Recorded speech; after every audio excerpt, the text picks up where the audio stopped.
Bonjour, merci de m'accueillir. Je suis le docteur Brigitte Métadieu, je suis tabacologue, j'interviens dans différents endroits, dont XAPA à Paris, un centre d'addicto à Paris, et puis aussi avec un projet la Ligue contre le cancer, j'interviens dans les lycées professionnels de l'Essonne, et puis auprès des populations précaires aussi, dans les centres d'hébergement, voilà, pour les aider à arrêter différents produits. Voilà, donc je déclare n'avoir aucun lien d'intérêt, ni bien sûr avec le commerce du cannabis, ni avec la vente de CBD, ni la vente de tabac, etc. Voilà, donc pour la suite. Donc, un petit peu d'épidémio. Bon, on sait que c'est le produit illicite qui est le plus consommé en Europe. C'est surtout le fait à l'heure actuelle de jeunes adultes de 15 à 34 ans, pardon, à 34 ans, oui, c'est ça. Bon, avec le temps qui va passer, peut-être qu'on va se retrouver d'ici 10 ans avec des quadras, des quinquas qui continueront à prendre du cannabis. Ce qu'on peut dire quand même, c'est que moi, je note en tout cas, et je ne suis pas la seule à noter que les tout jeunes sont, on dirait, sont moins attirés par le cannabis qu'il y a 4-5 ans encore. Voilà, donc à 17 ans, il y a quand même 7%, on reviendra sur les usages problématiques, mais vous vous doutez de ce que c'est. Il y en a 7% qui ont cet usage problématique de cannabis. Voilà. On voit aussi qu'il y a un différentiel en fonction de la sociologie avec des jeunes, quand ils ne sont pas scolarisés, qui consomment beaucoup plus que ceux qui sont en lycée et en lycée général en particulier. Quand on atteint les 30 ans, il y a des expérimentations encore, mais on voit surtout un arrêt chez ces personnes-là, parce que c'est le couple et parce que c'est aussi le premier enfant, avec la crainte que le bébé prenne du cannabis au passage, et puis aussi l'image qu'on peut donner à ses propres enfants, et tout ça va freiner et va donner envie de s'arrêter.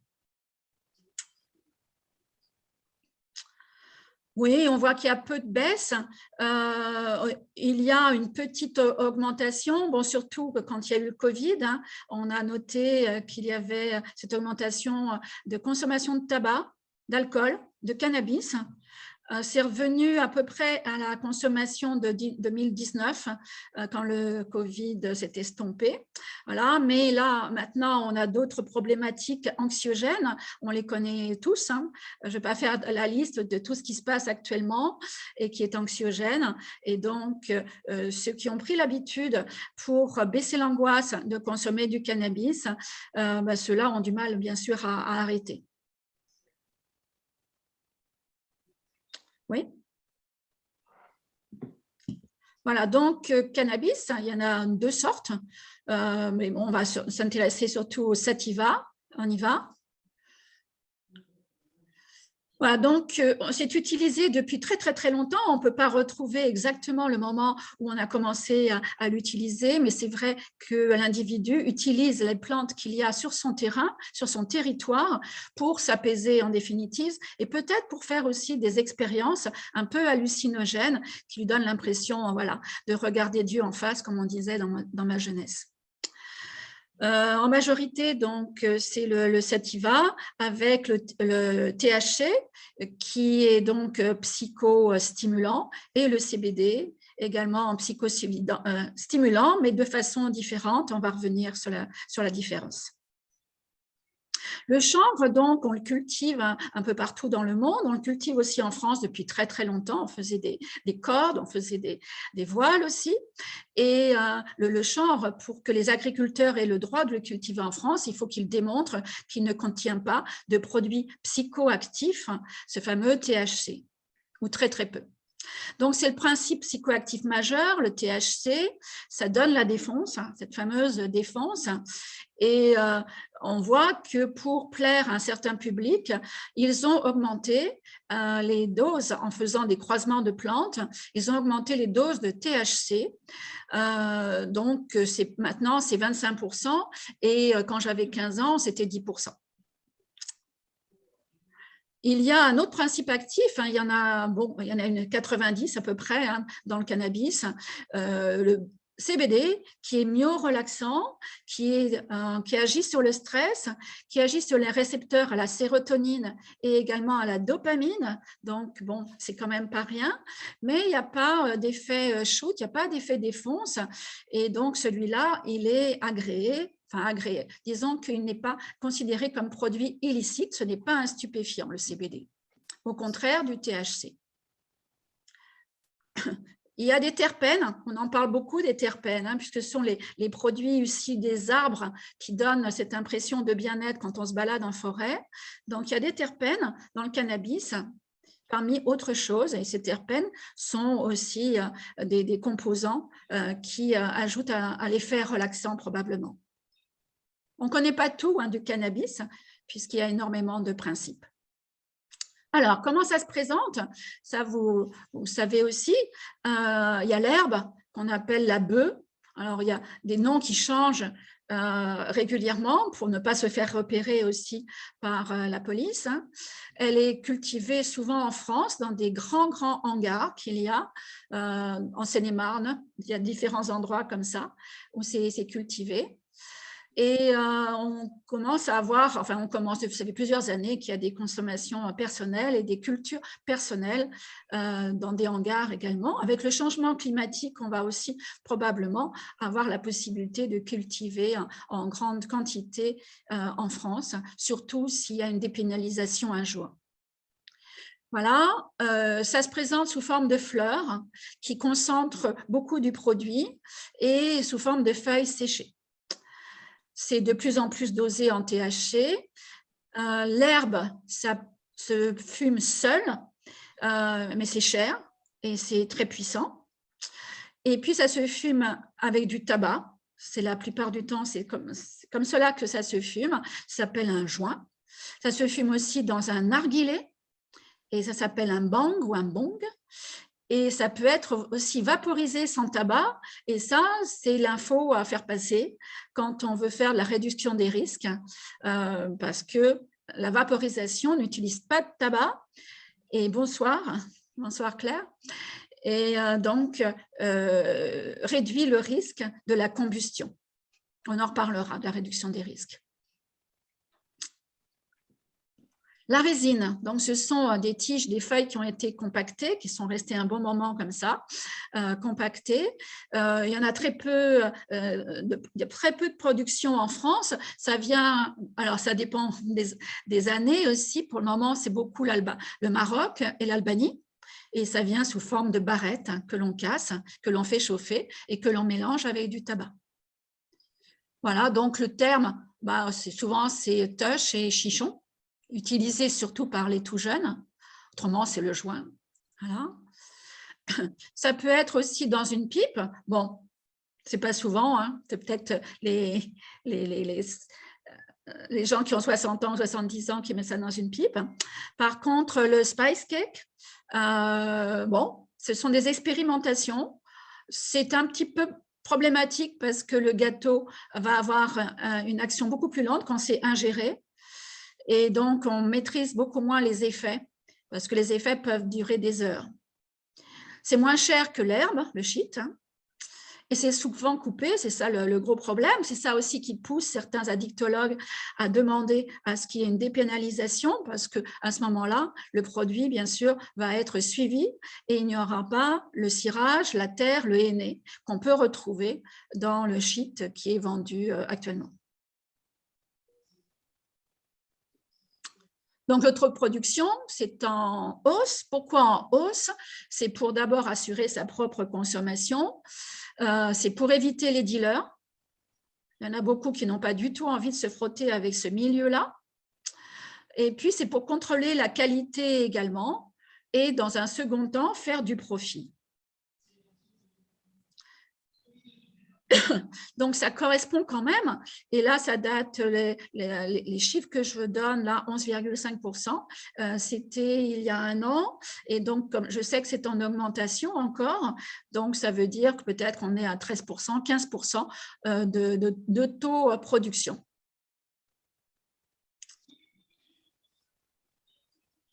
Alors, l'huile de cannabis, on en parle de temps en temps, c'est très rare en France. Donc voilà, moi je vous l'ai mis ça parce qu'il faut faire très attention. Il y en a qui, sachant que la combustion est très très toxique pour les bronches, vont se dire à ce moment-là, je vais mettre de l'huile de cannabis dans une cigarette électronique que l'on trouve un peu partout. Et c'est là où il y a un fort danger puisque ça va entraîner des pneumopathies lipoïdes, gravissimes, voire mortelles.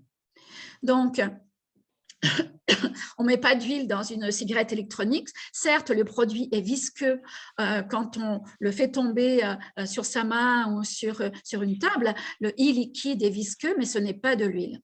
Voilà. Donc, ceux qui veulent mélanger huile de cannabis plus l'huile d'olive pour le vapoter, c'est vraiment très, très nocif. Donc, ça peut être une information qu'on passe, oui, à ceux qui souhaitent diminuer les risques, alors que là, plutôt, ils vont les prendre, ces risques. Oui. Alors, le THC pur, c'est un risque d'intoxication vraiment très, très important. Ce que l'on sait, c'est que le THC va être combiné dans le cannabis à d'autres molécules qui vont apaiser le rôle psychoactif ou provoquant des hallucinations du THC. Donc, pour quelqu'un qui fume, c'est intéressant d'avoir cette combinaison de différentes molécules et ne pas avoir du THC pur. Avec ce THC pur, c'est là où on trouve les délires paranoïaques, les tachycardies, les malaises très importants. À un moment donné, on a parlé du Buddha Blue. Ça, en ce moment, j'en entends moins parler dans les lycées. C'est une bonne chose parce que c'est là où il y avait ces intoxications majeures dues au THC pur et avec des hospitalisations en psychiatrie. CBD pur, oui, on en parlait un petit peu tout à l'heure, c'est celui qui est vendu donc avec des taux qui ne sont pas très forts en définitive, hein, dans les boutiques qui sont légales. Ce CBD, il se trouve dans des liquides et c'est plutôt une bonne chose parce que là, on peut vérifier quelle est la quantité de CBD et autres produits dans ces liquides vendus dans les boutiques. C'est vendu aussi sous forme de tête de la plante qui comporte beaucoup de CBD et presque pas de THC, parce qu'autrement ce serait illégal. Peut-être avez-vous entendu parler qu'il y a des discussions qui se passent en France à l'heure actuelle, puisque la tête de la fleur de CBD était interdite pendant longtemps, parce que les policiers ne pouvaient pas faire la différence entre une tête de cannabis ou une fleur de cannabis qui comportait beaucoup de THC, c'est-à-dire psycho-hallucinatoire, etc., et une fleur de CBD qui ne contient presque pas de THC. Et là, dans ce cas-là, ce n'est pas un stupéfiant. Donc, les policiers, n'ayant pas les produits pour faire la différence entre les deux fleurs, avaient poussé le gouvernement, il y a un an à peu près, 2 ans, à interdire la fleur de cannabis. Et puis, au niveau européen, l'État français a dû faire marche arrière. Et là, c'est en discussion actuellement.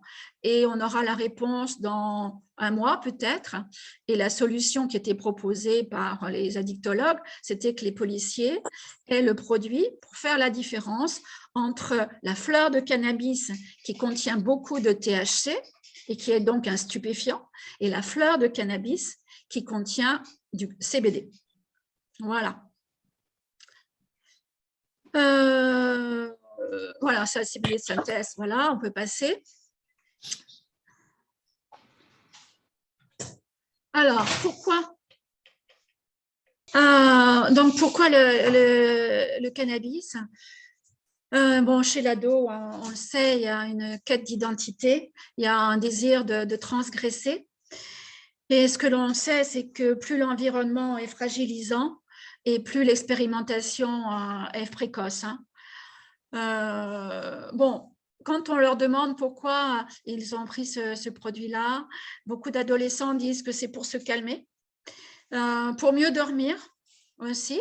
C'est comme si, en définitive, on était passé du Stilnox chez les cadras au cannabis chez les plus jeunes. Et 11% disent que c'est pour oublier les difficultés, 14% c'est par habitude aussi. Voilà. Là, on a pu voir il y a quelques années, il me semble qu'il y a quelques années, enfin, c'est pas qu'il me semble, il y avait une analyse qui avait été faite dans les lycées et par Bertrand Dotzenberg s'est intéressé à la question et on voyait que les jeunes commençaient à fumer en commençant par le cannabis. Et ensuite, ils passaient au tabac.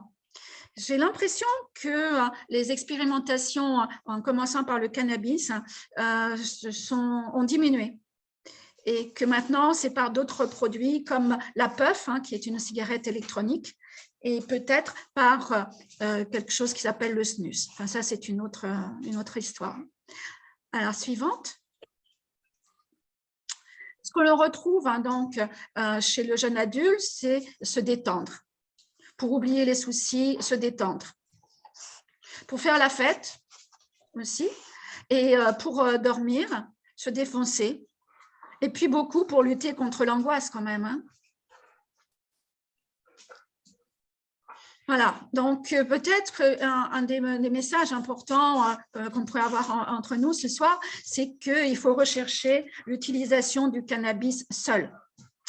C'est-à-dire pas en groupe, pas pour faire la fête. Ça témoigne d'un mal-être. Alors certes, il y a ceux qui s'en servent le soir pour dormir, et là, je dirais qu'il n'y a pas forcément un mal-être, mais autrement, quand c'est tout seul dans son coin dans la journée, qu'on ne peut pas aller au lycée, qu'on ne peut pas aller bosser sans avoir pris son joint le matin, bon, c'est comme si on prend un verre d'alcool le matin pour aller bosser, quoi. Ou si on boit seul, si on consomme de l'alcool seul, ça témoigne d'une problématique, laquelle on ne sait pas trop, mais en tout cas, il y a un souci. Alors, chez le jeune adulte, il n'y a pas forcément une dépendance.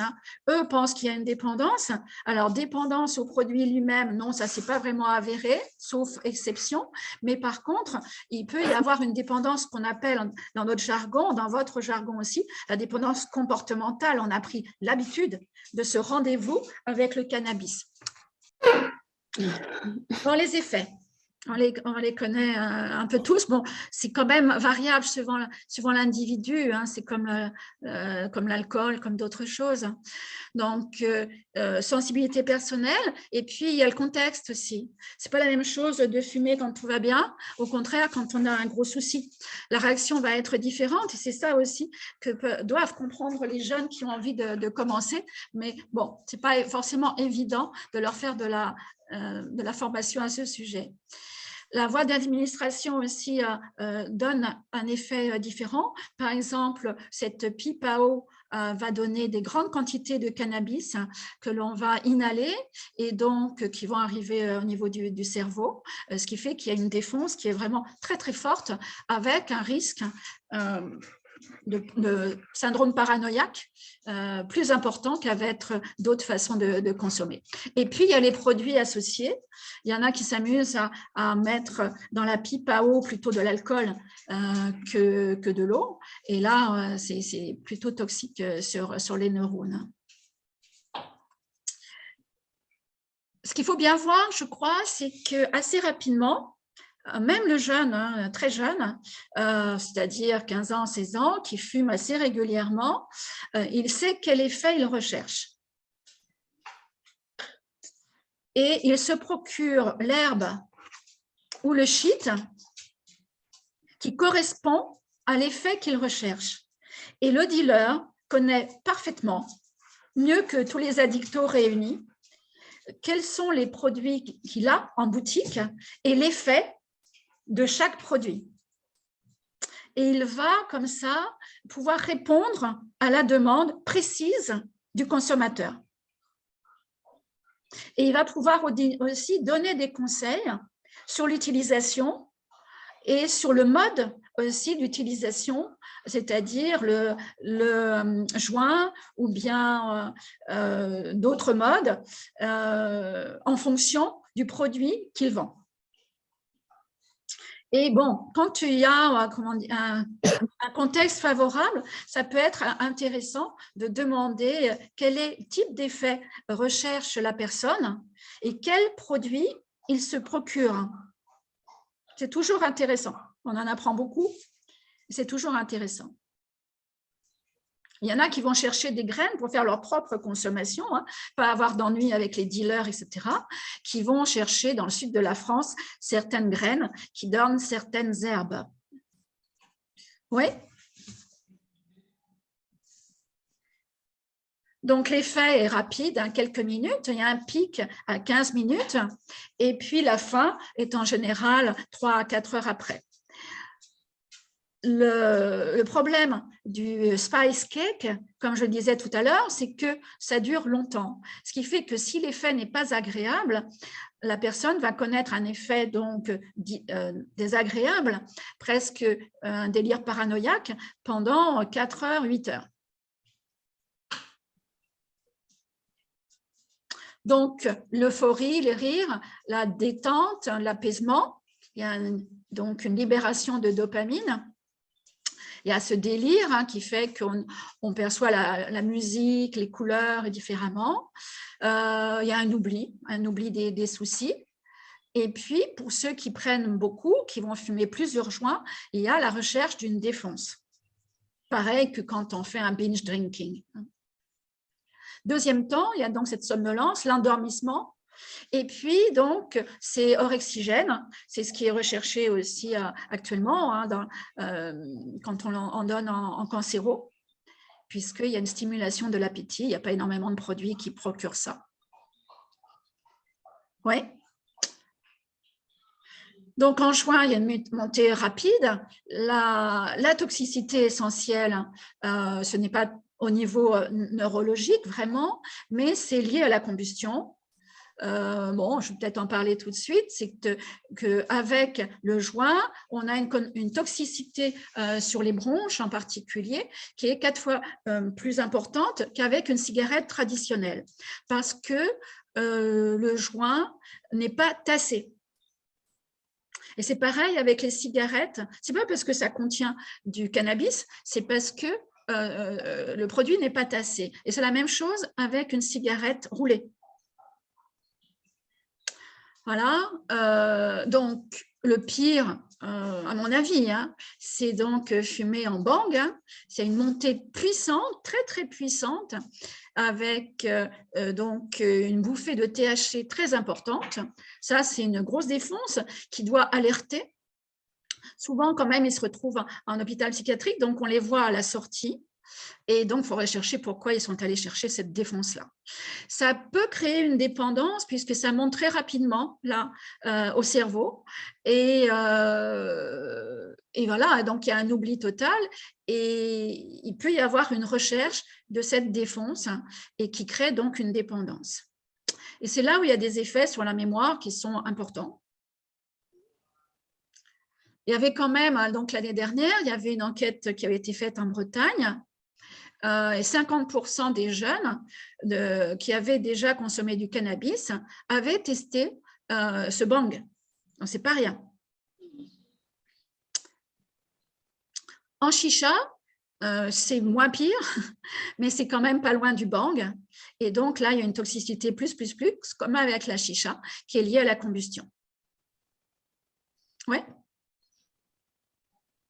Voilà le bang. Souvent, c'est fait maison, avec une bouteille en plastique d'eau dans laquelle on fait un trou et on met un stylo bic basique qui a été évidé. Bien. Voilà, donc le spice cake, l'effet désagréable, c'est le bad trip dont je vous parlais, qui est donc un délire paranoïaque et qui peut durer un bon moment.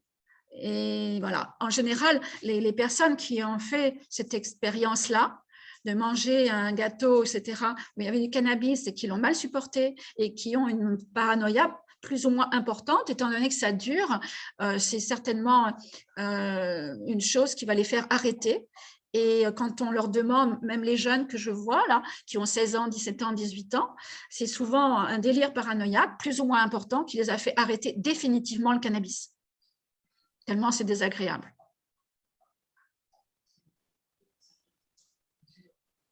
Alors, le vaporisateur, on en parle de plus en plus, ça fait partie donc de la réduction des risques.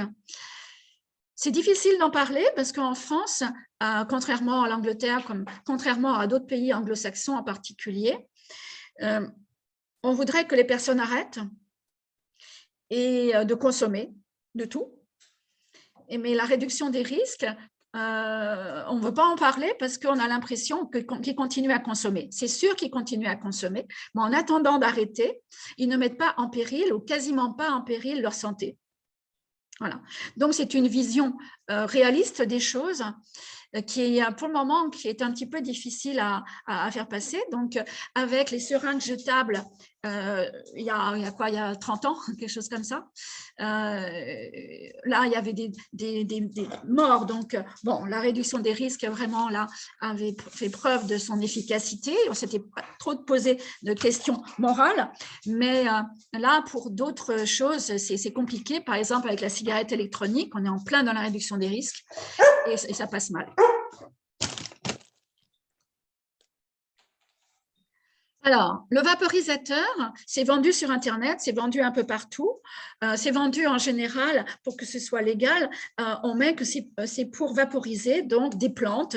À l'heure actuelle, c'est aussi très, très tendance de vaporiser des plantes pour sa santé. Et bien sûr que l'on peut vaporiser du cannabis, soit avec une teneur importante en THC, pour avoir les effets psychoactifs, soit une plante, du cannabis avec très peu de THC, et là, on aura du CBD. On aura la plante qui contiendra essentiellement du CBD. Mais le but, là, c'est que cette vaporisation, ça se fait environ à 60 degrés, et on est loin des 700 degrés de la combustion. Ça veut dire qu'il n'y a pas de monoxyde de carbone, ça veut dire qu'il n'y a pas toutes les saloperies qu'il peut y avoir dans la combustion. Donc, pas de problème au niveau des bronches, au niveau cardiaque, etc. Au niveau aussi risque de cancer à long terme. Voilà, on trouve ça donc facilement, ça vaut 100 €, 200 €.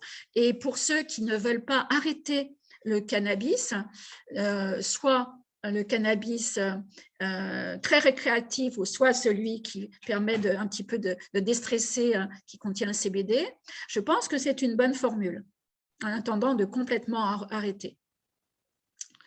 Ce que l'on voit aussi, c'est que, étant donné qu'il n'y a pas de tabac dans le vaporisateur, il y a des effets qui sont plus subtils, puisqu'il n'a pas la nicotine, et puis il y a moins de fatigue, il n'y a pas ces céphalées qu'on pouvait avoir le lendemain matin après avoir fumé plusieurs joints.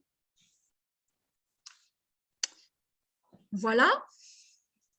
Voilà, ça c'est un des vaporisateurs, mais il y en a plein d'autres sur le marché à l'heure actuelle.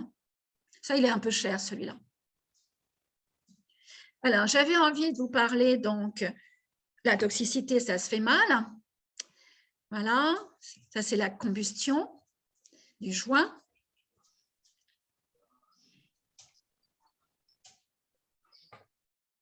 Voilà, et sur la mémoire. Donc, j'avais trouvé ça plutôt sympathique. Ça, c'était chez les jeunes. La mémoire revient quand on arrête le cannabis, certes, voilà, mais parfois, il faut un petit peu doser ces commentaires, et c'est que peut-être que les jeunes n'ont pas forcément envie d'arrêter les produits qui leur provoquent l'oubli. Et donc, ce n'est pas forcément par ce biais-là qu'il faut prendre les choses. Alors, pourquoi il y a un effet sur la mémoire? On s'est rendu compte, en faisant des études sur le sommeil en particulier, qu'il y avait une perturbation du rythme veille-sommeil quand on fume un joint, en particulier le soir. Alors, c'est sûr qu'on s'endort plus facilement, mais le sommeil est perturbé. Il y a une diminution du sommeil paradoxal, ce qui va entraîner une altération de la mémorisation. Et il y a aussi une altération de la récupération psychique dans son ensemble. Et c'est réversible. Donc, de temps en temps, avec les jeunes, il y a des discussions sur le moindre mal, en définitive. Et c'est vrai que le binge drinking va, selon une étude de l'INSERM, va entraîner un trouble sur la mémoire important et qui n'est pas forcément réversible. Forte dose pendant longtemps. Tandis que le cannabis, forte dose pendant également longtemps, on va voir que les neurones récupèrent et donc au contraire du binge drinking. On ne sait pas pourquoi. En tout cas, voilà. Donc,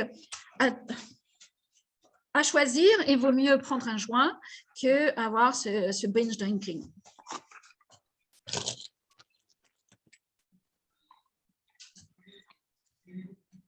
L'effet du THC, donc on sait que le temps de réaction est plus important, hein, ça c'est le problème aussi sur la route.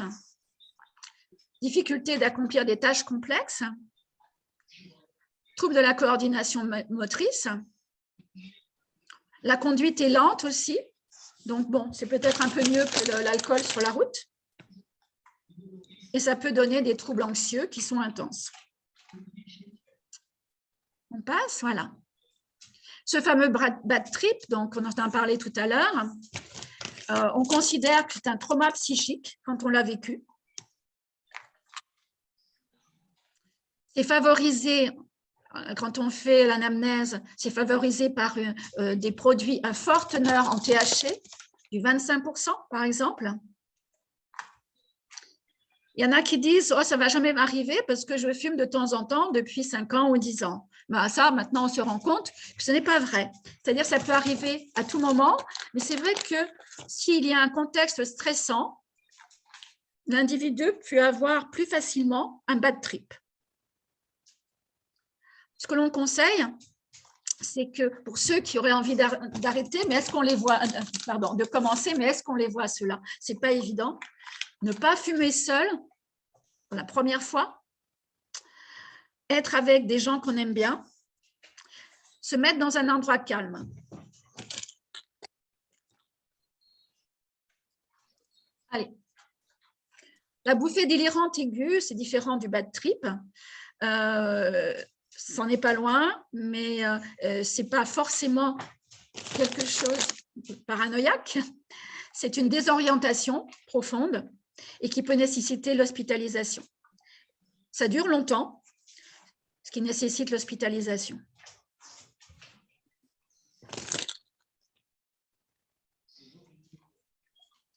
Qu'est-ce qui se passe avec un bang? C'est quand même, il y a l'arrêt du bang dans 19% des cas, hein, surtout quand il y a un essoufflement. On peut avoir une ivresse aiguë, c'est ce qui est recherché, mais surtout une toux importante et un essoufflement. Un essoufflement qui alerte le consommateur, qui lui fait peur. Des expectorations aussi. Tout à l'heure, je vous ai dit que la bouteille était en plastique. Pour qu'il n'y ait pas une perte de produit, on met souvent un scotch autour de cette bouteille, là où il y a les issues. Et ce scotch chauffé, plus la bouteille en plastique chaude, ça donne bien évidemment des produits qui sont toxiques que l'on va inhaler. Et on peut trouver des hémoptysies, 7% des cas, c'est quand même pas rien. Tout ça mélangé, tous ces méfaits mélangés font que le bang, a priori, sauf dans des populations vraiment très marginalisées, le bang est peut-être essayé une fois, 2 fois, mais très souvent arrêté, heureusement. Oui.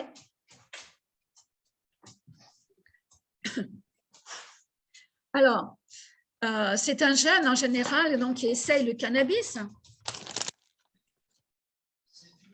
et qui va trouver dans ce produit une réponse sur le moment, partielle, donc à un mal-être. Voilà. C'est comme ça souvent que je présente les choses. Ce qui se passe, c'est que ce mal-être, à un moment donné, on espère qu'il va diminuer et que le jeune va trouver d'autres solutions à ce mal-être que de prendre du cannabis. De temps en temps, malheureusement, le contexte n'est pas très, très favorable. Il a pris l'habitude vraiment de gérer toutes les problématiques de la vie avec le cannabis et donc il y a cette fameuse dépendance comportementale qui s'installe. Alors, il y a un désintérêt pour les activités habituelles à long terme. Il y a une fatigue physique et intellectuelle, difficulté de concentration, etc. Et puis, il peut y avoir aussi une humeur dépressive qui s'installe. Je suis désolée, mais ma chienne, elle est vraiment… Vous l'entendez ou pas? Oui, quand même. Hein. Bon, je vais essayer de continuer. Est-ce que ça va comme ça? Ça vous va? Oui, oui. Oui, d'accord. OK. Alors, le risque psy, donc on a parlé quand même, la schizophrénie, hein, pour ne pas la nommer, dont on a parlé quand même beaucoup. Ce que l'on voit, c'est qu'il y a une augmentation de la consommation depuis des années de cannabis en France et qu'il n'y a pas eu d'augmentation de l'incidence de la schizophrénie. Donc ça, c'est assez troublant. À chaque fois, je crois qu'il faut revenir à ces chiffres-là. Donc, ce que disent les psychiatres, addictologues aussi, c'est que, en définitive, la consommation de cannabis, c'est un des nombreux facteurs, ni nécessaires ni suffisants, qui favorisent la survenue d'une schizophrénie. On a des questions de temps en temps des jeunes qui savent que dans la famille, il existe une schizophrénie, c'est-à-dire qu'il y a une susceptibilité, une fragilité en quelque sorte. Bon, c'est toujours intéressant de pouvoir leur dire d'éviter de prendre ces produits-là. Mais ils le savent déjà, souvent, parce qu'on leur a dit. Donc, je pense que c'est pas mal de leur répéter parce qu'on voit quand même que quand il y a une fragilité presque familiale, en définitive, la consommation de cannabis va pouvoir faire émerger une schizophrénie, qui serait peut-être arrivée plus tard d'ailleurs, hein, un peu plus tard. Mais ça, on ne peut pas le savoir. Oui. Ce qu'on a pu voir, c'est que le cannabis, comme beaucoup de produits, quand il est pris à petite dose, il a un effet anxiolytique là, sur la sérotonine, sur la dopamine. Et par contre, à forte dose, c'est là où il y a un vécu paranoïaque qui peut s'installer. Alors, chez le patient psychotique, on s'est rendu compte que chez le patient psychotique, il le prenait, il y a eu énormément de consommation chez ces patients-là, hein, il y a une grande, comme le tabac, hein, où souvent on est à plus d'un paquet par jour, et chez le patient psychotique, il y a une automédication avec des produits, donc, dont le cannabis. Ce que l'on a pu voir, c'est que si on leur demande ou s'ils vont à l'hôpital et qu'il y a un sevrage brutal de cannabis, il y a un risque d'anxiété majeure. À ce moment-là, on a essayé de leur donner du CBD et ce serait a priori une bonne solution pour ces patients. On n'a pas d'études qui a encore montré sur une grande échelle que le CBD permettrait d'avoir une réponse à l'anxiété majeure des patients psychotiques qui arrêtent le cannabis, mais c'est une voie intéressante. De toute façon, il n'a pas été démontré que le CBD, chez ces patients-là, augmentait le risque psychotique, augmentait le risque d'hallucination, augmentait le risque d'anxiété majeure. Donc, ça peut être intéressant de leur proposer, pour ceux qui voudraient arrêter ou diminuer, de passer au CBD, d'essayer le CBD. On va continuer. Type d'usage, donc on a commencé à en parler. Ce que je pouvais vous dire, mais ça, vous le savez aussi bien que moi, c'est que quand on parle d'usage simple, en définitive, il n'est pas si simple que ça. D'une part, parce que c'est peut-être jamais anodin quand on prend du cannabis. qu'on essaye. En définitive, peut-être que derrière, il y a autre chose qui se passe, mais disons que c'est simple. En tout cas, pour certaines populations, l'usage n'est pas simple. Quand c'est associé avec du tabac, quand il y a de l'alcool avec, qu'est-ce qu'on va rechercher là? Bien sûr, quand il y a la grossesse. Je pense que tout le monde est au courant maintenant que la cigarette et encore plus le joint est néfaste. Et puis, quand on conduit un véhicule ou une machine. Donc, l'usage simple, il faut voir. Il y a l'usage problématique. Ça, c'est la consommation répétée. La consommation aussi seule, répétée. Quand il y a eu aussi des conséquences judiciaires et qu'on continue. Quand il y a des conséquences sociales, etc.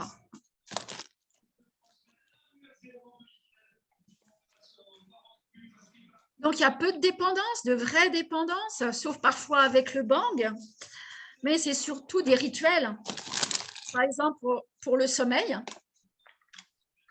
Et puis, le fait aussi de rouler son joint, qui apaise, comme quand on roule une cigarette avec du tabac à rouler. Ce sont des rituels, on se concentre sur quelque chose, ça fait diminuer l'angoisse. Voilà.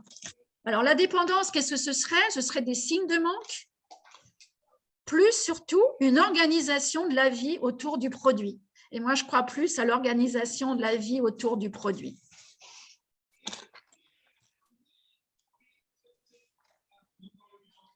Alors, en définitive, quand on fait des joints et qu'on veut s'arrêter ou qu'on est obligé de s'arrêter, parce que pour un jeune, par exemple, on va en vacances chez les grands-parents, des choses comme ça. À quoi on est dépendant? Est-ce que c'est au cannabis et à l'état second dans lequel on va se trouver, ou est-ce que c'est au tabac? C'est peut-être aux deux en définitive. Il va être nerveux, mais ça peut être vraiment la dépendance au tabac qui est très très forte. Peut-être un petit peu agressif. Ça, c'est plus la dépendance au tabac. Donc, voilà, moi, je propose, pour ceux qui veulent arrêter, systématiquement, de prendre des substituts nicotiniques. Et on voit ce que ça donne. Et dans bien des cas, disais-je, la personne s'aperçoit qu'en définitive, son joint, elle n'en a pas tant besoin que ça, puisque c'était plutôt une dépendance au tabac. Il n'en demeure pas moins qu'il y a toujours, quand il y avait ces habitudes de 3, 4, 5 joints par jour, il y a toujours ces rituels qui vont manquer, cette dépendance comportementale qui est là. Mais il y aura moins d'agressivité, moins d'irritabilité, parce que la dépendance au tabac est gérée. Alors, voilà, c'est ce que je disais. Et puis aussi, on peut passer au vaporisateur, ayant peut-être un substitut nicotinique. Est-ce que vous voulez qu'on fasse une pause parce que ma chienne est trop présente? On arrête 2 secondes.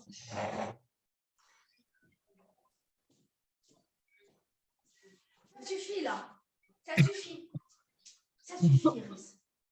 Oui, je disais, juste si vous avez des femmes, des patientes qui sont en rupture de suivi gynéco, si vous pouviez nous…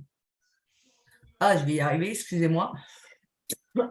Les répertorier pour qu'on fasse des déclenchements par rapport à ça.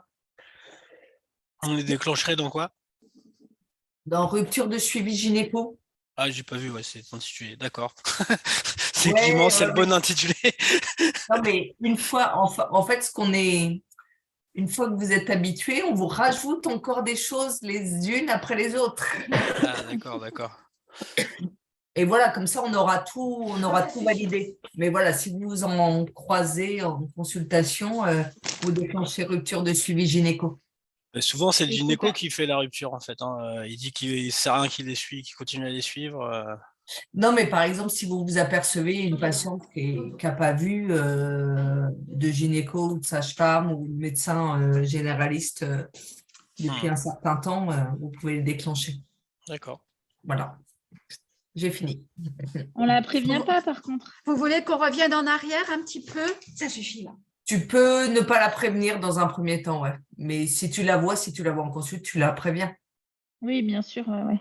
Ouais. Mais j'en ai une en tête, mais il faudrait que je retrouve son nom. D'accord, bah voilà.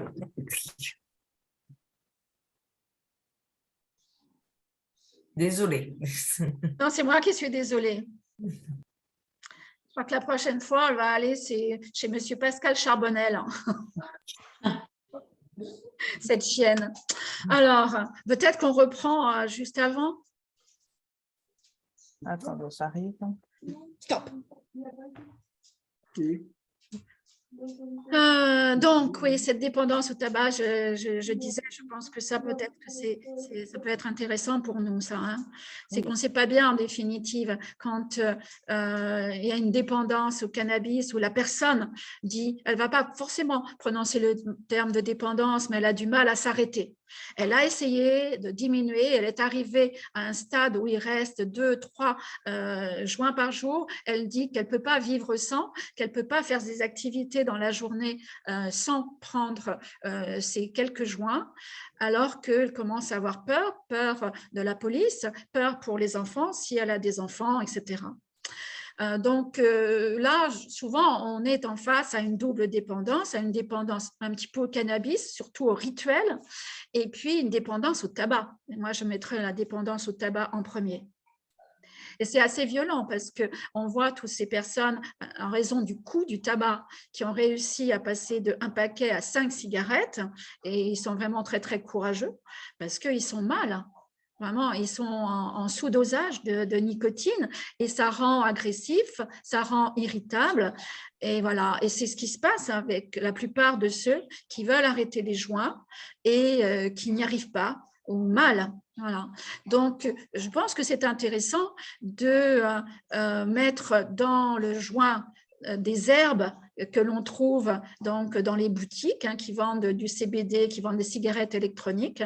Ça se vendait auparavant en Hollande. Ce sont des herbes qui ne sont pas l'herbe, c'est-à-dire pas le cannabis, mais des herbes comme de la mauve, par exemple, qui est séchée et que l'on met dans le joint à la place du tabac. Parce que mettre de l'herbe pure, ça pourrait être la solution, mais ça coûte très cher. Donc, on met de l'herbe, de la mauve séchée, par exemple, de ces herbes qu'on achète un peu partout, et on mélange ça à du cannabis. Et là, on voit souvent qu'en définitive, les personnes vont avoir moins de problèmes, de crachats, etc., parce qu'il n'y aura pas le tabac. Par contre, ce qui est bien à côté, pour pas qu'il y ait la dépendance au tabac qui s'instaure, et puis le manque de tabac, c'est de prendre des substituts nicotiniques. Voilà. Donc, en expliquant aux personnes que souvent, la dépendance, elle est plus au tabac qu'au cannabis, alors qu'eux se sentaient un peu coupables vis-à-vis du cannabis parce que c'est illégal et ils ne pensaient pas au tabac. Donc, on peut donner tout ce que tous les substituts nicotiniques qui plairont à la personne. Il y a quand même une grande quantité différente, que ce soit les gommes, les patchs, etc., ce qui leur plaît. Ça peut être la cigarette électronique aussi, si ça leur va. Voilà. Et puis, l'autre solution, pour les personnes qui voudraient conserver le cannabis dans un premier temps, mais à qui le cardiologue a dit « halte là, il y a des problèmes, il faut arrêter de fumer », ceux-là peuvent passer au vaporisateur. Voilà. Avec donc le cannabis sous forme d'herbe qu'ils mettent donc dans un vaporisateur. Et là, c'est tout à l'heure, c'est ce qu'on a vu, ils auront l'action du cannabis sans avoir les méfaits de la combustion.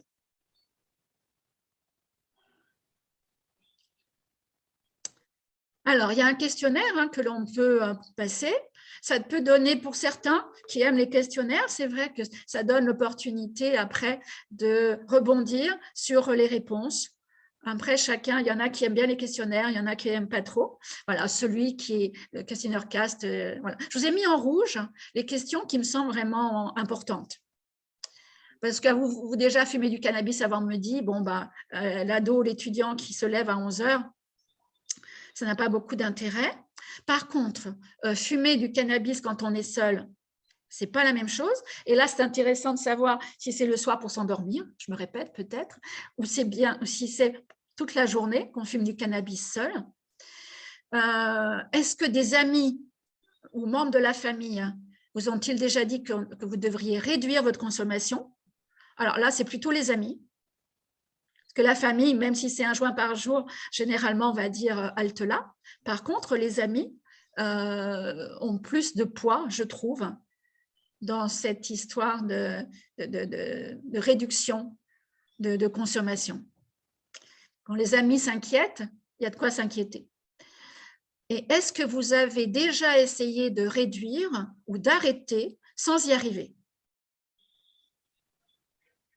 Ce sont les jeunes que je vois, moi, actuellement, qui font ce qu'ils peuvent parce qu'ils veulent passer le bac, parce qu'ils voient bien qu'il y a des problèmes de mémorisation. Et ça ne va pas quand ils réduisent de trop ou de façon brutale, ou bien ils arrivent à un certain stade et après, c'est difficile. Et c'est là où ils ont besoin de notre aide, à mon avis.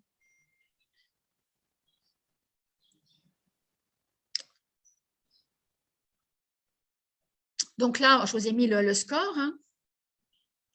Voilà. Mais bon, peut-être retenir ça. Fumer seul ou boire seul, c'est la même chose. Hein. Et puis, les amis qui s'inquiètent. Ou est-ce que vous avez déjà… Voilà. Moi, je trouve que c'est bien de valoriser déjà la démarche. On a affaire de plus en plus à des gens qui, de tous âges, qui déjà ont diminué leur consommation. Et je trouve que déjà, commencer par valoriser cette réduction, alors que ce n'est pas facile, en leur disant bien que ce n'est pas facile et qu'ils sont courageux déjà d'avoir fait tout ça. Ouais.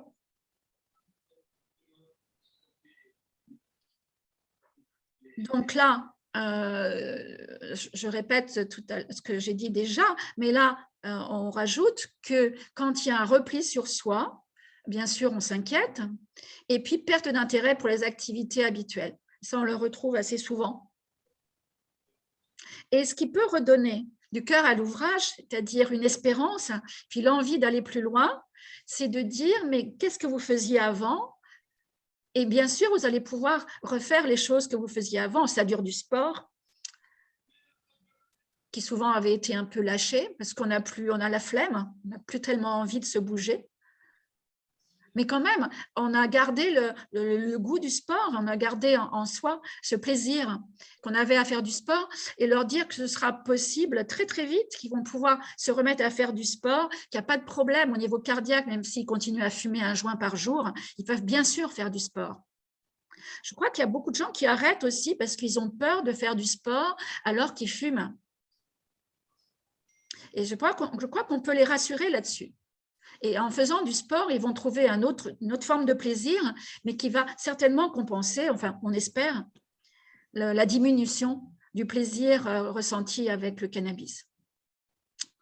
Et puis, bah oui, toute consommation, quand on sait qu'un jeune, on est alerté par l'infirmière scolaire de collège, etc., avant 15 ans qu'il consomme, oui, il y a quelque chose qui est bizarre, là, bien sûr, qu'on investigue.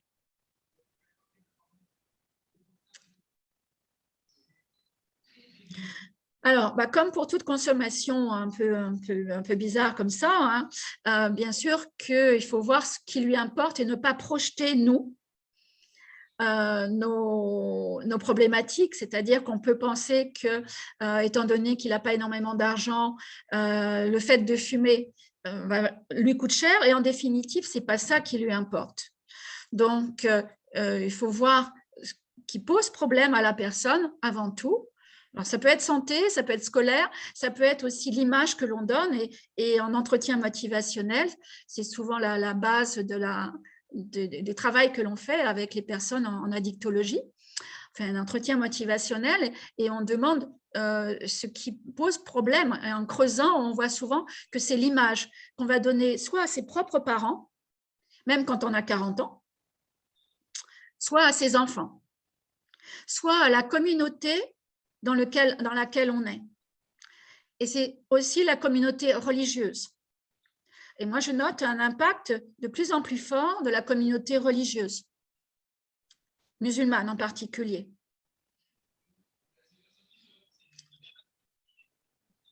Donc, c'est ça aussi, ce sont les valeurs qu'il y a derrière, que l'on va retrouver, et en pensant que la personne veut se conformer à ces valeurs-là et les retrouver, et en être digne. Et oui, c'est le travail que l'on peut faire avec les personnes, et leur dire que bien sûr, et ils vont se retrouver tels qu'ils voudraient être. Et chez le jeune, c'est la même chose. Il n'a pas envie, en définitive, même s'il joue un peu les cacous, il n'a pas envie de déplaire aux parents. Et bon, c'est une bonne chose, c'est un levier que l'on peut utiliser pour son bien. Quand quelqu'un est en sevrage ou bien essaie de diminuer, etc., je pense que c'est vraiment important de de lui poser la question sur les symptômes de sevrage qu'il craint. Il a déjà entendu parler autour de lui de sevrage, parfois un petit peu à la dure, et il n'a vraiment pas envie de les vivre. Donc, il faut lui demander qu'est-ce qu'il craint en définitive en arrêtant. Et encore une fois, bon, souvent, c'est lié quand même à la baisse ou au sevrage du tabac. Oui.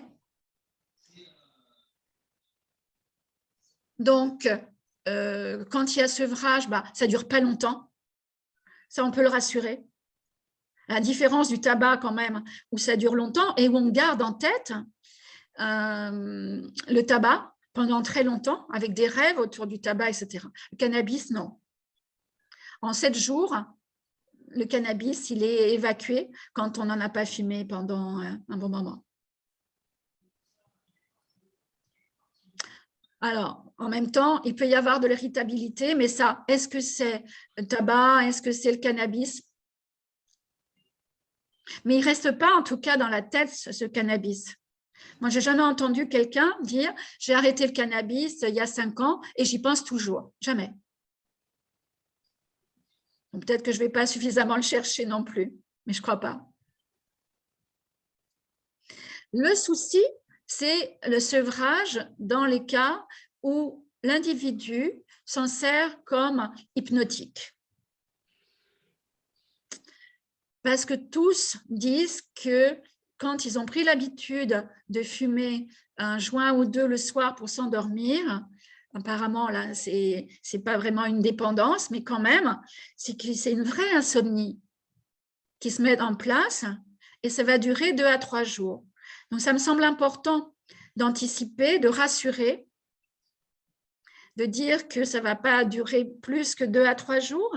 Le CBD, donc l'autre molécule du cannabis, peut être utilisée sans problème. Et comme c'est une molécule relaxante, ça va aider aussi à trouver le sommeil. Ce n'est pas hypnotique, mais ça permet de se décontracter, etc. Et puis, il y aura aussi un effet placebo, je pense.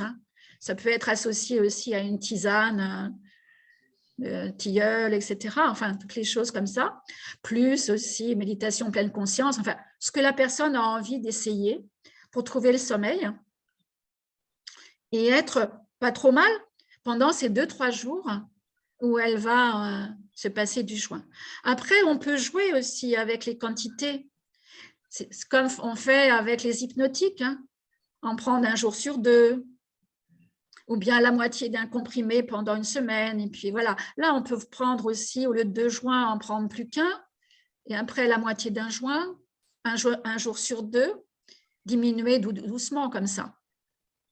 C'est la personne qui décide.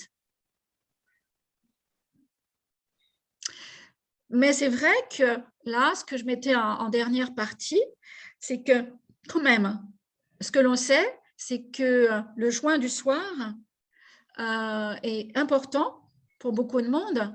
Quand même, ne pas trouver le sommeil, je pense que c'est une cause vraiment d'angoisse chez beaucoup de nos contemporains. Et c'est 50% des rechutes pour le cannabis, ce qui n'est pas rien.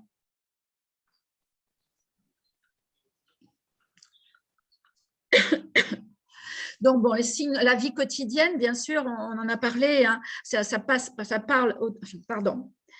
autour du cannabis.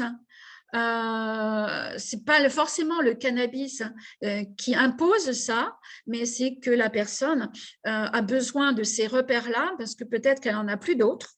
Et donc, c'est ça aussi peut-être le problème. Pour toutes les toxicomanies, c'est la même chose. C'est-à-dire, qu'est-ce qu'on va faire après? Qu'on n'aura plus cette quête autour du produit, qu'on n'ira plus tous les jours à tel endroit, avec un peu de danger qui donne le frisson pour voir le dealer, etc. Et donc là, il y a un travail qui est fait avec le médecin traitant, avec le psychologue aussi souvent. C'est comment réorganiser sa vie, trouver de nouveaux repères, et ce n'est pas du jour au lendemain. C'est ça aussi qui peut être dit à ces personnes qui ont modifié leur vie et qui tournent autour du cannabis, c'est avoir de nouveaux repères tranquillement. Et voilà. Aussi à savoir, c'est que le cannabis peut être utilisé par certains pour étouffer des colères, un mal-être très profond, mais en particulier des émotions très fortes, comme la colère.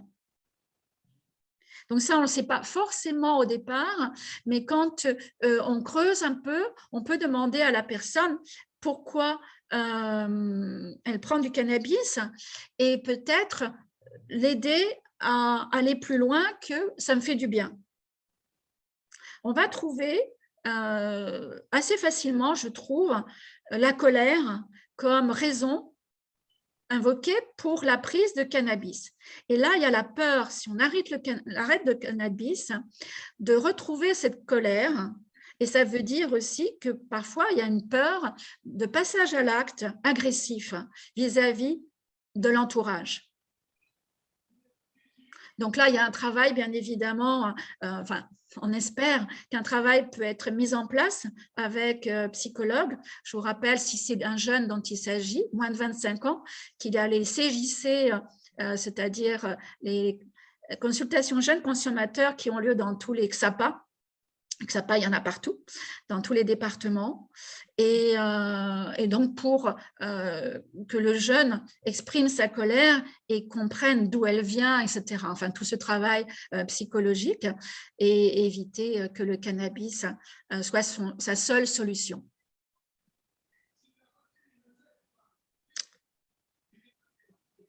Voilà, donc, qu'est-ce qu'on peut faire avec le patient? On peut comprendre que c'est un plaisir, lui dire d'ailleurs que oui, le cannabis, ça apporte des choses parce qu'il y a un jugement qui est donné, pas par, bien sûr, nous médecins, mais par l'entourage. Et donc, oui, ça apporte quelque chose, le cannabis. Mais c'est à lui peut-être d'explorer et de comprendre ce que ça peut lui apporter.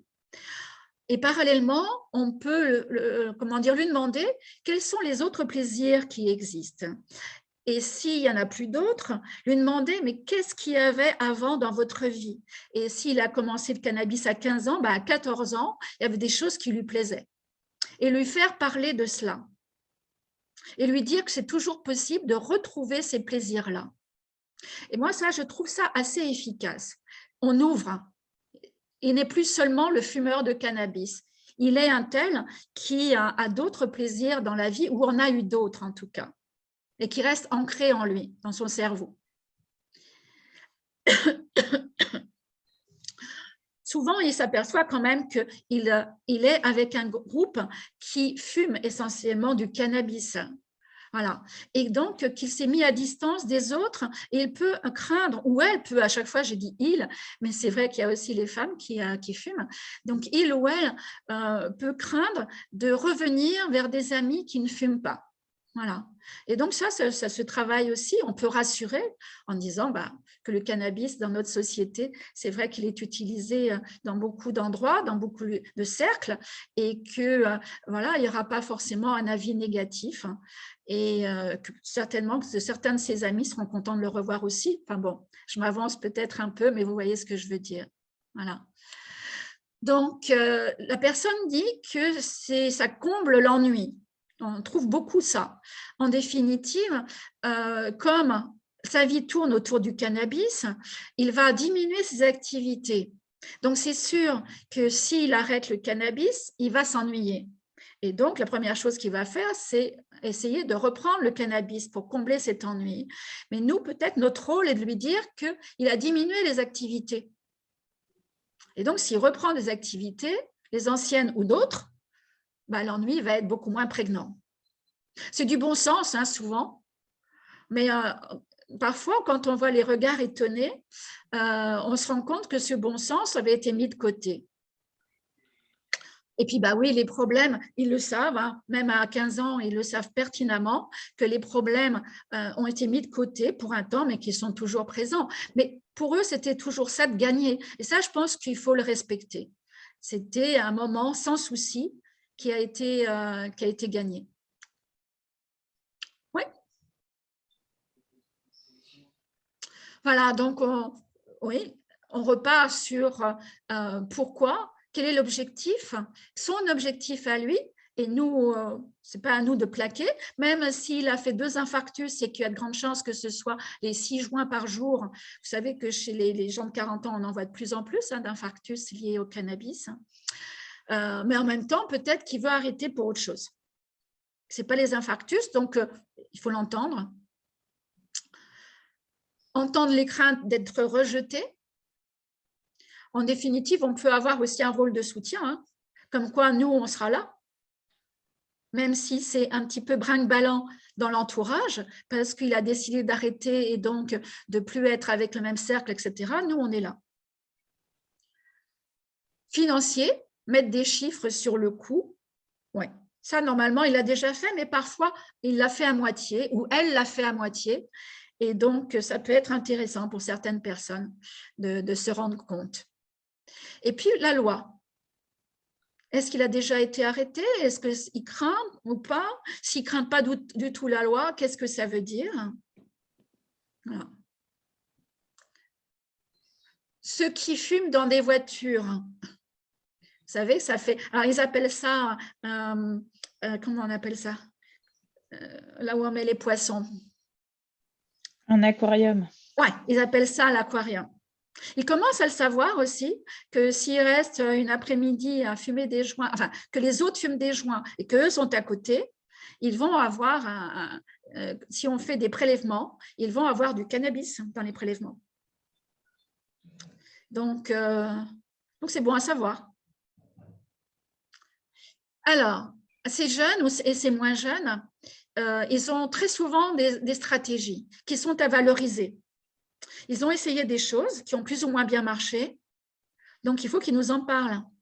Et puis nous, on est là pour, voilà, pour conforter les bonnes idées et puis peut-être rajouter des astuces qu'on a pu entendre à droite, à gauche, d'autres personnes qui ont essayé d'autres choses. Je dis souvent qu'arrêter un produit, c'est comme un 110 mètres haie. Alors bon, pour certains, 110 mètres haie, ça ne veut pas dire grand-chose, donc je parle d'un match de foot, c'est-à-dire qu'on ne se lance pas dans un match sans avoir vu ce que fait l'adversaire, sans avoir vu où étaient nos faiblesses, nos forces, etc. Et ça leur plaît bien, en général, à tous. Anticiper. Anticiper les moments qui vont être faciles et anticiper avec nous aussi, parce que parfois, ce n'est pas évident d'anticiper seul les moments difficiles. Et qu'est-ce qu'on va pouvoir faire à ce moment-là? Et c'est là où ils se lancent. J'ai noté. Ils vont avoir des idées. Et rien que le fait de les dire, ça va donner une puissance importante à ces solutions qu'eux-mêmes auront trouvées. Beaucoup plus que nous, ce que l'on peut dire. Et souvent, je les écris et je leur dis que je les écris parce que c'est un peu magique. Comme la date d'arrêt, s'ils ont décidé d'arrêter. En écrivant sur mon dossier, alors souvent, moi, je prends des notes par écrit, hein. Je suis de la vieille école et voilà, c'est encore mieux, je trouve, que l'ordinateur. Mais enfin bon, sur l'ordinateur, je pense que c'est aussi louable et important. Et donc, demander quelle est leur stratégie, les idées qu'ils vont avoir et les noter. Et souvent, c'est quelque chose qui sera rapporté là, à la fois d'après comme étant efficace. alors qu'ils l'avaient au fond d'eux-mêmes. Mais rien le fait que de l'avoir dit, que moi, je vais le répéter, je vais l'écrire, ils sont encore plus confiants dans cette démarche-là, et normalement, ça marche. Voilà, pensez à se récompenser. Ils sont souvent dans la culpabilité vis-à-vis de la loi, même si ce n'est pas dit, culpabilité vis-à-vis de l'entourage, etc. Donc, arriver à diminuer encore, à s'en passer, etc., en définitive, c'est comme si c'était normal, tellement ils étaient coupables, tellement ils se sentaient coupables. Donc, se récompenser, même d'une chose qui était illégale, c'est important. Et leur demander ce soir à quoi votre récompense et le noter. Donc, bon, vous le savez, hein, pas de traitement de substitution. Voilà. Mais en définitive, il n'y a pas une dépendance féroce. Hein. Si besoin, alors il y a les antihistaminiques pour calmer, mais bon, après, il y a les problèmes des antihistaminiques comme l'Atarax. Moi, je ne suis pas sûre, je travaille sans Atarax et personne ne m'en demande, donc c'est une bonne chose. Donc, voilà, pour ces fameux troubles d'insomnie, il y a d'autres solutions que l'Atarax. Et voilà, certains utilisent Theralène en gouttes, etc. Mais c'est pareil, on repasse vers autre chose. Après, les personnes d'un certain âge, voilà, qui fument depuis 20 ans, 30 ans, c'est une autre population. Alors, peut-être que le passage aux gouttes de Theralène peut être une bonne chose. On peut leur proposer, comme je disais tout à l'heure, de vaporiser, parce que là, ils n'auront pas les problèmes, tous ces quinquas, etc., ils n'auront pas les problèmes de toxicité de la combustion et ils auront encore le produit. Je pense que là, ça peut être intéressant, mais s'ils veulent vraiment tout arrêter et que, bon, voilà, il y a des gros problèmes d'insomnie, peut-être que le Theralène sera là la solution, mais pas pour des jeunes. Et puis, bien sûr, comme à chaque fois, c'est proposer le soutien, un type de suivi et avec un calendrier, si c'est possible pour vous. Je sais qu'en ce moment, vous êtes sous l'eau, quoi, hein, confrères, voilà. Et bon, peut-être qu'il y a moyen d'avoir quand même des consultations, quelques consultations régulières, mais même s'ils ne viennent pas, de savoir que vous avez prévu pour eux et elles un calendrier de suivi, je pense que c'est bien, on ne les lâche pas. Voilà. Donc là, on fait le point sur la RDR, hein, la réduction des risques avec le joint qui est le pire en rouge et le sevrage évidemment total qui est le net plus ultra. Après, vous voyez que après le joint tabac fumé, c'est quand même mieux plutôt que du tabac. Si on met, par exemple, de la sauge ou des choses comme ça à fumer avec le cannabis. Après, il y a l'herbe sans tabac. Bon, tout ça, on est dans des couleurs jaune, rouge. Et bon, bien sûr que la vaporisation, c'est une bonne chose. Vaporisation, on est toujours quand même dans le cannabis, c'est-à-dire qu'au niveau de la mémorisation, etc., et il y a des problèmes, on le sait. Il peut y avoir aussi un risque, aussi avec la vaporisation, de bad trip. L'ingestion, bon là, il n'y a pas les vapeurs de la vaporisation, mais là, il y a un risque d'effets secondaires qui durent longtemps, à type de délire paranoïaque. Il y a la vape qui associe, le vapotage qui associe THC et CBD. Il y a la vape qui contient du CBD. Et là, donc, on n'a plus les troubles liés au THC, les troubles de la mémorisation liés au THC. Et la vape, évidemment, il n'y a pas de combustion. Et puis, voilà, le mieux, c'est le sevrage. Est-ce que ça va pour ce... Ouais. Et c'est à la personne de choisir. Et elle peut le faire aussi en commençant, une petite étape et en continuant, en essayant une autre étape, etc. Elle n'est pas obligée de passer du joint à 0 cannabis. Vous voyez ce que que je veux dire. C'est à la personne de voir en fonction des risques et de ses appétences, de ce qu'elle pense pouvoir faire. C'est à elle de choisir.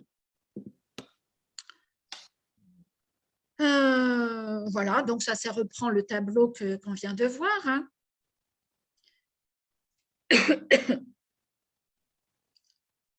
Voilà, s'il y a un bad trip, la plupart des personnes arrêtent parce que tellement elles ont eu peur. S'ils veulent reprendre, voilà, c'est leur choix. Mais évidemment, il vaut mieux commencer par de petites doses.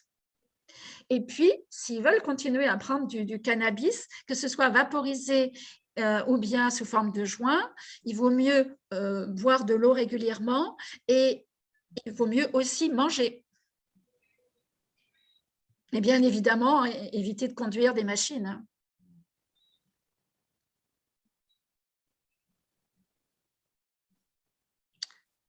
Attention, mélange avec l'alcool. Oui. Là, il y a des prises de risque majeures. Hein. L'individu qui fait ça, qui prend du cannabis avec de l'alcool, il se met en danger. Donc, qu'est-ce que ça veut dire se mettre en danger à ce point-là?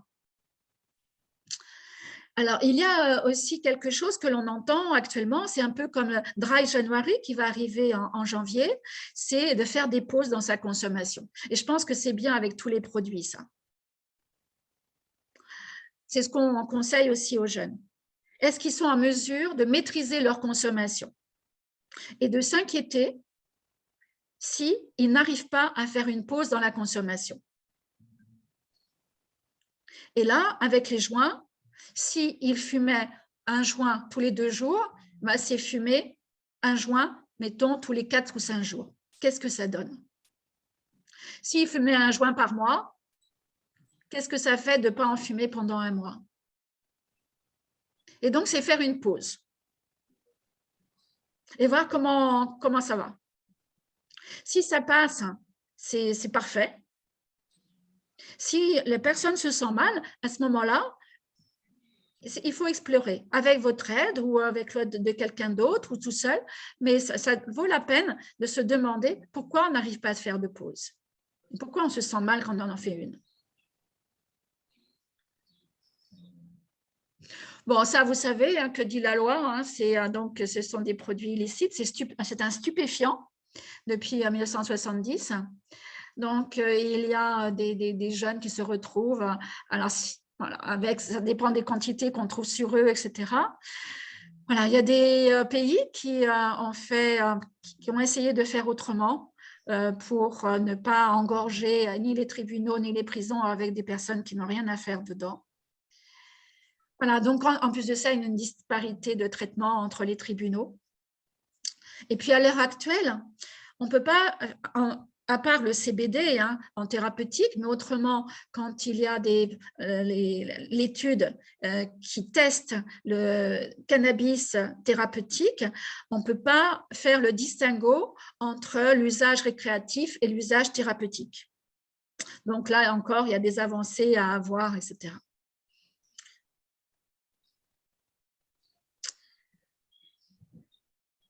Des infos à donner, donc dépistage salivaire, 10 heures si on a fumé une fois par hasard, mais si on fume tout le temps, en définitive, ça va rester beaucoup plus longtemps dans le sang puisque ça y était.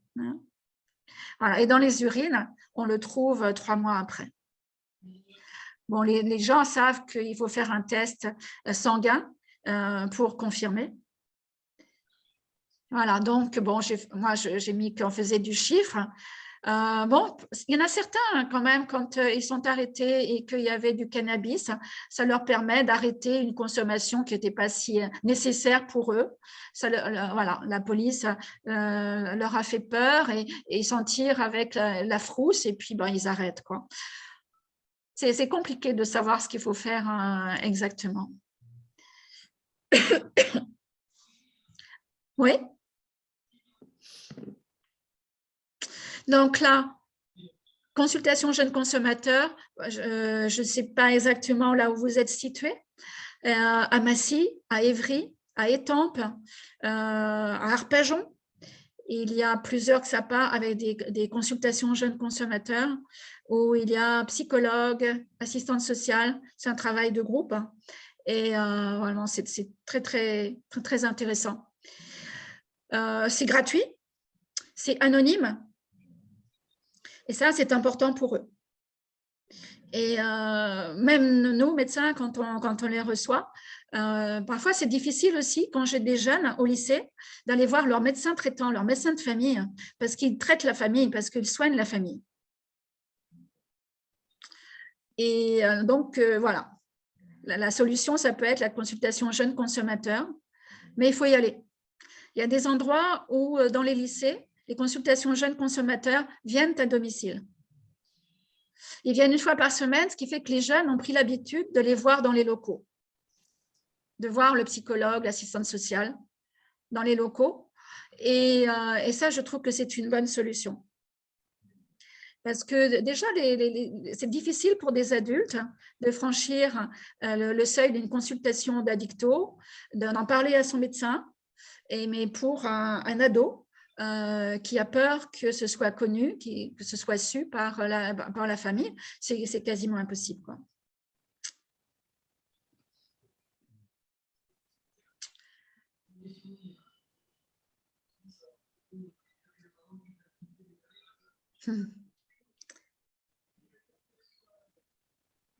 Alors, j'attends vos questions.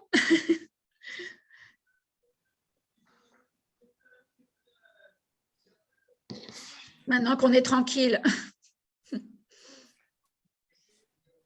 Moi, enfin, c'est pas tout à fait une question, c'est plus une remarque. Bon, maintenant, ça fait à peu près 10 ans que je suis installé. Et je voyais des jeunes, en fait, qui étaient vraisemblablement des TDAH, mais qui n'ont pas été du tout, enfin, qui n'ont pas été diagnostiqués ni traités. Et c'est vrai que très souvent, après, quand on les voit 7-8 ans après ou 10 ans après, ils sont tous enfin, ils fument tous du cannabis, en fait, et c'est vraiment un pourcentage très élevé, quoi. J'ai l'impression qu'ils se traitent par eux-mêmes, en fait, puisqu'en fait, finalement, la médecine leur a pas donné de recours, en fait, enfin, de traitement, en fait. Je pense que c'est l'effet anxiolytique qui viennent rechercher là, comme les psychotiques aussi, quand c'est à petite dose.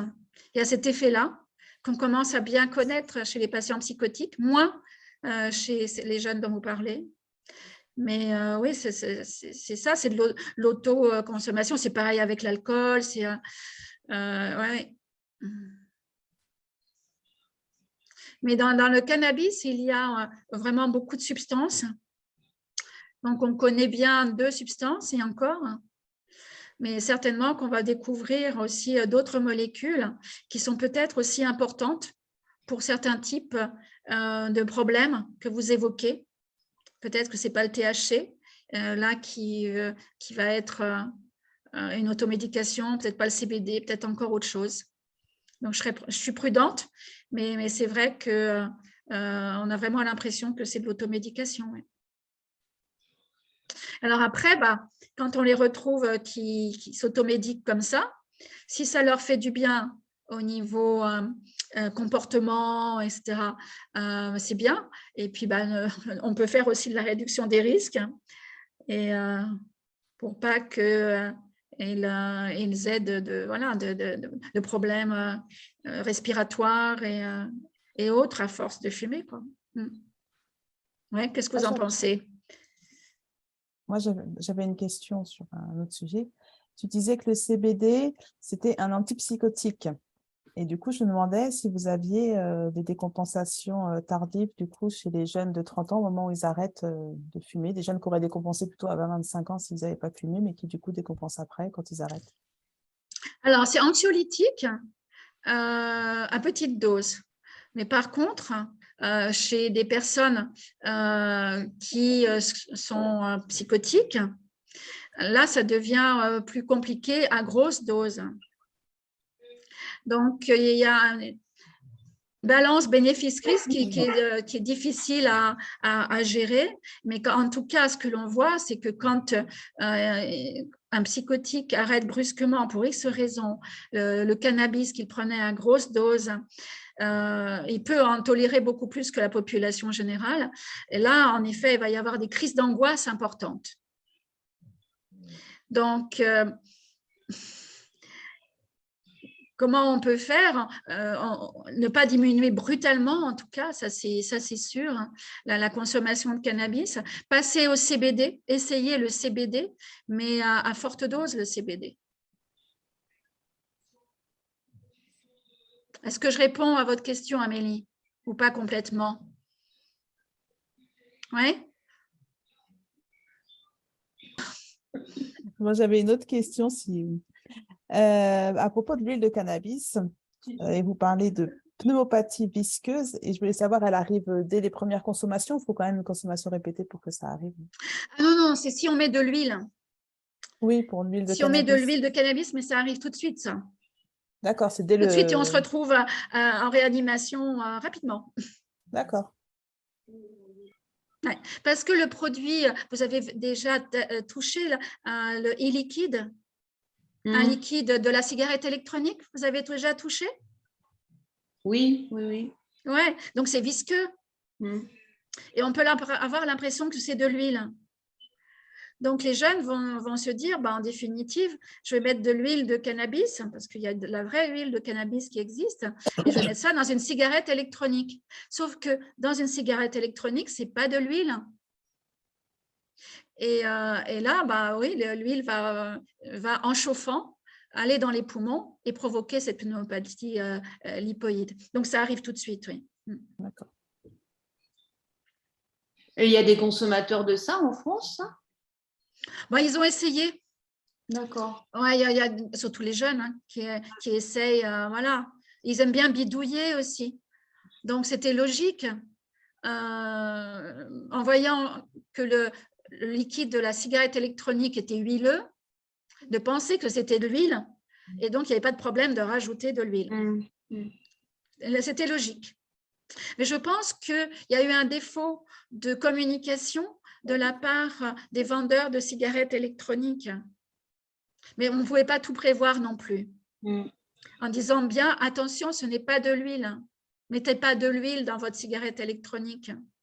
Et après, il y en a qui voulaient mettre des huiles bio, des huiles essentielles, par exemple. Donc, il y a une information à apporter là.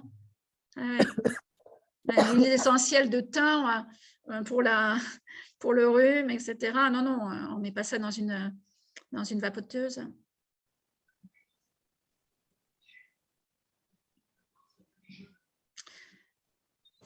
Mais ça a un coût, ça, quand même. Donc, les jeunes qui consomment ça, vous constatez que c'est plus des jeunes de milieux favorisés ou défavorisés?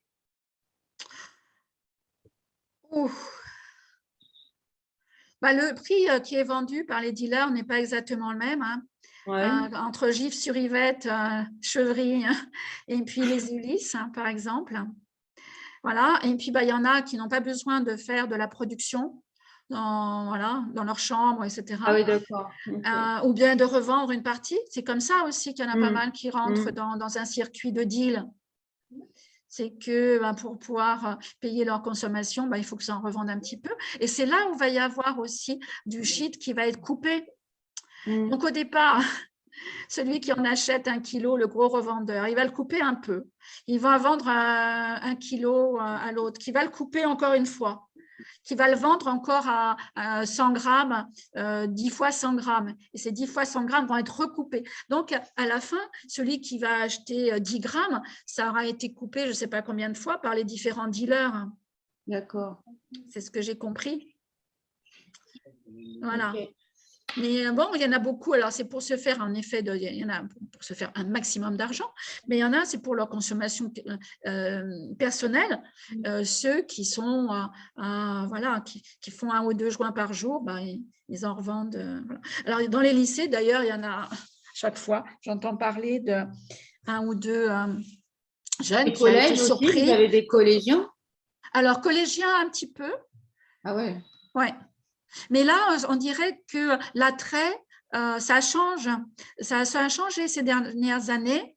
Et le cannabis, moi, ça va vraiment être cette petite cigarette électronique, la puff, là, hein, dont on me parle beaucoup. La chicha aussi, ça a diminué.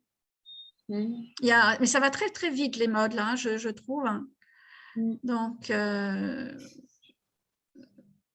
voilà. Mais oui, les mômes de collège, bien évidemment, eux, normalement, ils ne revendent pas. Donc, ils piquent de l'argent. Ou aux grands frères, hein, souvent, c'est ça aussi. Hein. D'accord. Ils savent où ça se trouve. Le grand frère ne se planque pas trop pour consommer. Et donc, ils vont en prendre un petit morceau. Donc, ils sont très fiers de montrer ça aux copains. Et puis, ils vont essayer de se faire un joint avec le shit du grand frère ou de la grande sœur. Ou des parents.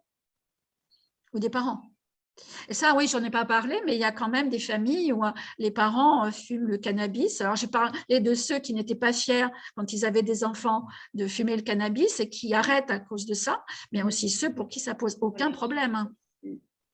Avec une demande des enfants qui aimeraient bien que les parents ne fument pas, qui est un interdit. Est-ce que vous avez des enfants justement dans ce cas-là qui viennent vous voir ou pas du tout? Oui. Au lycée, oui. D'accord. Alors, qui ne viennent pas me voir pour que j'aille faire la police dans la famille, Oui, bien sûr. mais qui s'inquiètent. Qui s'inquiètent pour la grande sœur qui est enceinte et qui fume. Enfin, c'en est une que j'ai vue la semaine dernière.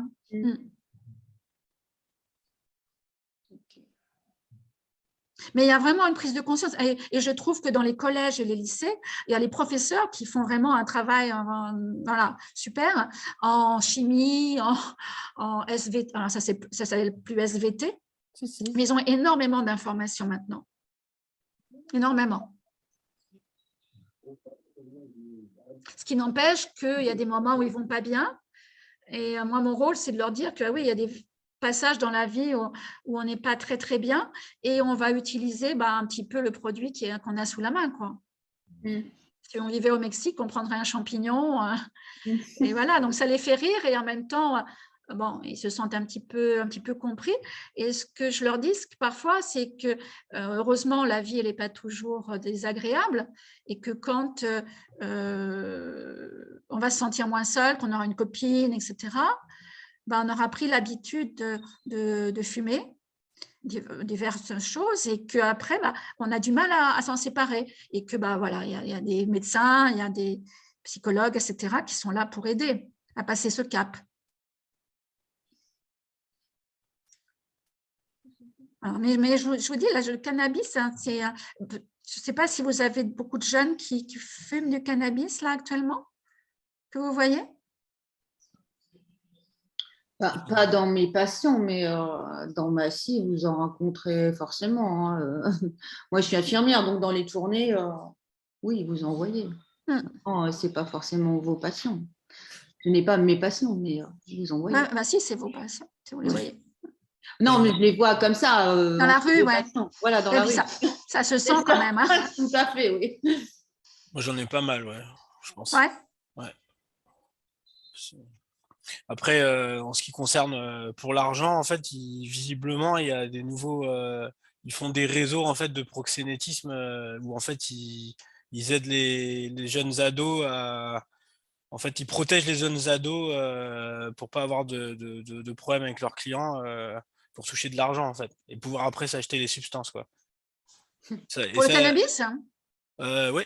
En fait, c'est en gros des 18-19 qui aident, qui protègent des 13-14 ans et qui se prostituent en fait. Hein. Et en fait, et du coup, ils touchent une commission. Et ça, par contre, ça, j'ai l'impression que ça prend vraiment D'accord. Ça prend vraiment une dimension assez énorme quand même. C'est bon à savoir, ouais. C'est vrai que peut-être que je ne les vois pas là. Ouais, je sais pas. Moi, j'interviens à Brétigny, au lycée pro de Brétigny, Saint-Michel-sur-Orge. Mais c'est vrai que les jeunes que je vois, ils sont toujours dans le milieu scolaire, quoi. Ils ne sont pas sortis complètement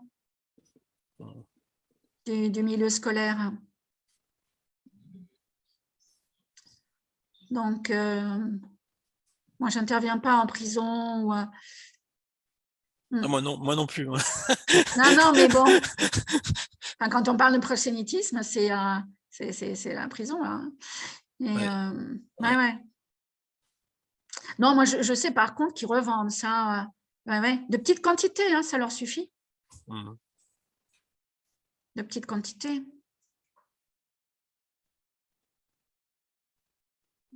Mais ils sont très forts, hein, les dealers, d'après ce que j'ai entendu, quoi. Quand je demande, mais où est-ce qu'ils ont toutes ces informations? Bah oui, c'est les dealers, hein, qui ils connaissent vraiment bien la marchandise qu'ils vendent, quoi. Et les faits, surtout. Ouais. Les faits recherchés.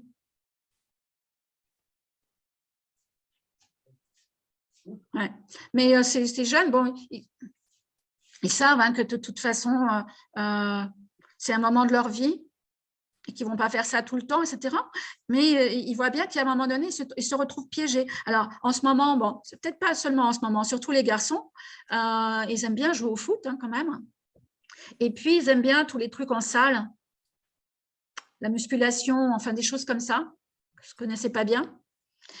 Et ils voient que le cardio ne suit pas. Et c'est ça aussi qui leur donne envie d'arrêter ou de réduire. Parce qu'ils se rendent compte sur eux que voilà, qu'ils sont essoufflés. C'est quand même pas top, hein. Et moi, je trouve qu'il y a une mode comme ça, du cardio et de la musculation en salle, tout ça. Et si on leur demande, est-ce que vous êtes toujours en forme ou est-ce que vous n'avez pas baissé vos compétences ou il y en a qui disent, bah oui, j'ai baissé, etc. Et ça, c'est la porte d'entrée pour parler consommation. Ils se rendent compte que très rapidement, et alors là, il y a les profs du physique, tout ça, enfin, qui leur expliquent aussi le monoxyde de carbone. Et ils se rendent compte très rapidement que quand ils arrêtent ou qu'ils diminuent largement, ils ont des performances cardio largement améliorées. Heureusement, heureusement qu'on voit très vite le bénéfice de ce que l'on fait. Ça permet de rebondir.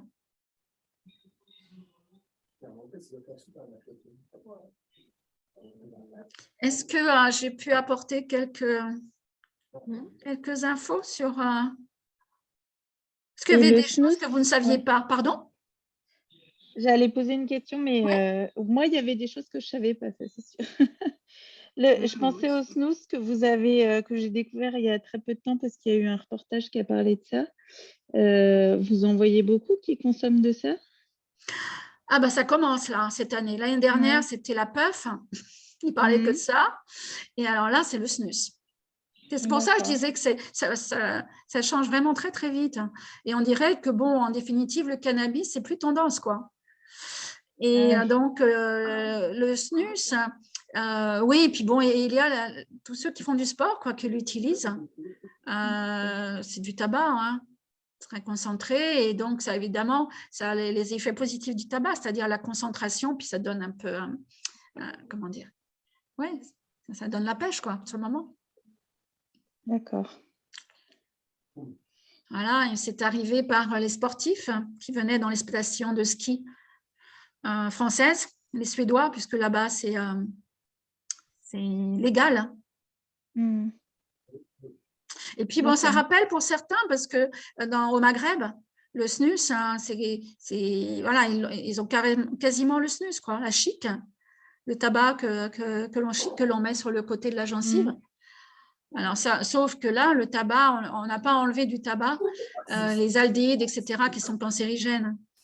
Donc, là, si on parle de réduction des risques, je préfère nettement qu'ils utilisent le snus plutôt que ce qui est utilisé au Maghreb. D'accord. Mais bon, on peut devenir dépendant aussi, quoi, parce que c'est très fortement dosé. Puis si on a ça sans arrêt dans la bouche toute la journée, pas bon. Et là, je trouve ça devient compliqué parce que quand on dit aux gens, non, vous arrêtez le tabac et vous allez prendre des gommes et vous n'allez pas devenir dépendant aux gommes, Après, il faut leur dire, bon, si vous prenez du snus, ça se met dans la bouche et vous risquez d'être dépendant.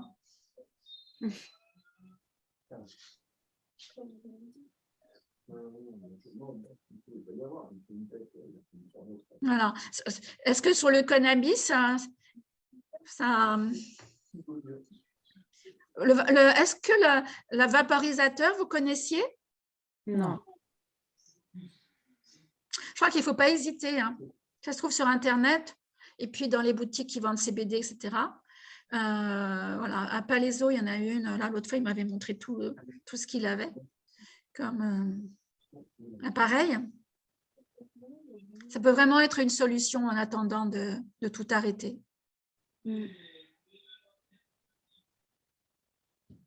Qu'est-ce que vous en pensez?